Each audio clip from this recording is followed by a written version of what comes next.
राज्याचे मुख्यमंत्री आणि उपमुख्यमंत्री यांना राजकीय सभा घेण्यातून वेळ मिळत नसल्यानं पुन्हा एकदा गुजरातनं महाराष्ट्राच्या तोंडचा घास हिरावून नेला असं ट्विट केलंय राष्ट्रवादीचे प्रदेशाध्यक्ष जयंत पाटील यांनी।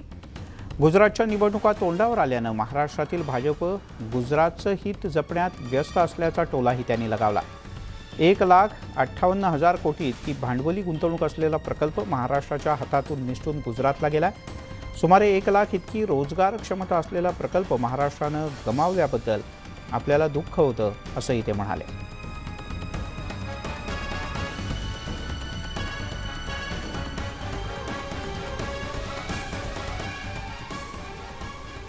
केंद्रीय मंत्री अनुराग ठाकूर गेल्या 2 दिवसांपासून कल्याण लोकसभा मतदारसंघाच्या दौऱ्यावर आहेत। तळागाळातल्या कार्यकर्त्यांना भेटणं, पक्ष संघटना मजबूत करणं ही जबाबदारी त्यांच्यावर सोपवण्यात आली। मात्र कल्याण लोकसभा मतदारसंघ हा शिवसेनेचा असून मुख्यमंत्री एकनाथ शिंदे यांचे सुपुत्र डॉक्टर श्रीकांत शिंदे या मतदारसंघाचं लोकसभेत प्रतिनिधित्व करतात। यामुळे अनुराग ठाकूर यांच्या या दौऱ्यामुळे अनेकांच्या भुवया उंचावलेत। त्यातच त्यांनी सर्वसामान्यांच्या मूलभूत प्रश्नांना वाचा फोडल्यानं भाजप कल्याण लोकसभा मतदारसंघातून उमेदवार उभा करणार का अशी चर्चाही सुरू झाली। या सगळ्या मुद्द्यांवर अनुराग ठाकूर यांच्याशी बातचीत केले आमचे प्रतिनिधी तुषार शेटे यांनी। केंद्रीय मंत्री अनुराग ठाकुर आता सध्या आपल्यासोबत आहेत। सर, 2 दिनों से आप कल्याण लोकसभा मतदारसंघ का पूरा विजिट कर रहे हैं, क्या क्या खामी आपको मिली है और जिस तरह से स्मार्ट सिटी होने के बावजूद भी यहाँ की सड़कें अच्छी नहीं है, आपने कल कमिश्नर के सामने खेद जताया है। भारतीय जनता पार्टी ने देश भर के 144 ऐसे लोकसभा क्षेत्र चुने हैं जहां पर संगठन को भी मजबूत करना है और सरकार की नीतियों और कार्यक्रमों को भी जन जन तक पहुंचाना है। और ये पहला 3 दिवस का जो प्रवास है, इसके अंतर्गत जहां एक और लाभार्थियों से भी मिले, संगठन के अलग अलग दायित्व वाले सभी अपने कार्यकर्ताओं से मिले, संगठन को और मजबूत कैसे कर सके, हर पोलिंग बूथ पर कैसे कर सके, उसकी व्यूह रचना भी हुई है।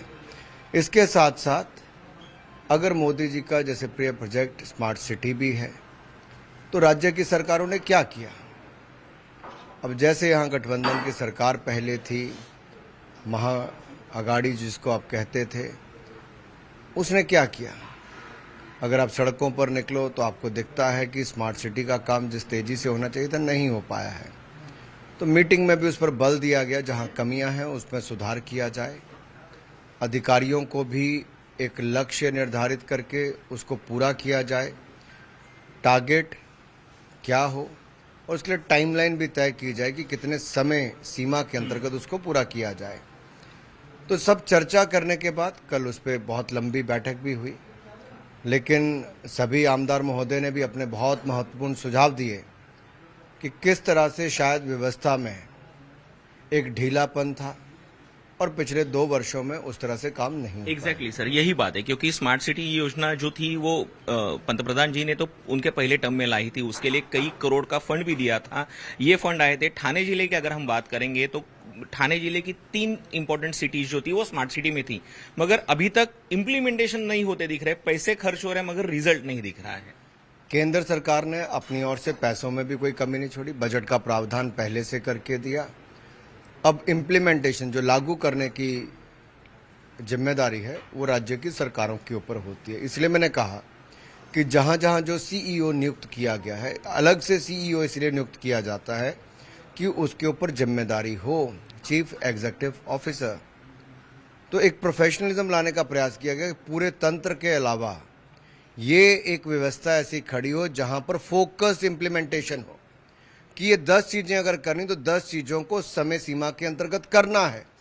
और उसमें अगर किसी सीईओ की भूमिका अच्छी नहीं रही या वो उस तरह से काम नहीं कर पाया तो सिस्टम को उसको जवाबदेह करना चाहिए, उसकी जवाबदेही बनती है। और उसमें क्या सुधार हो सकता है वो भी सब लोगों ने अपने चुने हुए प्रतिनिधियों ने साथ में बताया है। सर, एक आखिरी सवाल, 100% भाजपा, ये तो भाजपा का नारा है, आपका गठबंधन मजबूत करने के लिए यहाँ पे आए, मगर इस लोकसभा कॉन्स्टिट्यूंसी की बात करें तो ये आपके जिगरी दोस्त श्रीकांत शिंदे की है, तो दोस्ती में दरार न आए इसलिए किस तरह से प्रिकॉशन ली जाएगी। गठबंधन भारतीय जनता पार्टी का, जब हम एनडीए की बात करते हैं, पहली 2 बार भी यहाँ पर भारतीय जनता पार्टी ने पूरी ताकत लगाकर इस सीट को जिताया। 2014 की बात हो, 2019 की बात हो, लेकिन ये कहीं पर हमें रोकता नहीं कि हम अपने संगठन को और मजबूत ना करें और सशक्त ना करें। हम कार्यकर्ताओं की पार्टी, हम मीन्स की भारतीय जनता पार्टी कार्यकर्ताओं की पार्टी है, संगठन के आधार पर चलती है। यहाँ व्यक्ति का महत्व नहीं, यहाँ संस्था का महत्व है, संगठन का महत्व है। So individual is not important, institution is more important, and for us the institutional work is to strengthen our overall program processes and संगठन। तो कल्याण लोकसभा मतदारसंघ पर भाजपा का इस बार दावा रहेगा? नहीं, दावा ना आप जताते हो ना मैं जताता हूँ। विनेबिलिटी एक बहुत बड़ा क्राइटेरिया होता है, कहाँ पे कौन जीतता है। दूसरा क्राइटेरिया होता है कि गठबंधन में आप क्या क्या तय करते हो। तो मुझे लगता है अभी 1.5 साल इस बात को पड़ा है।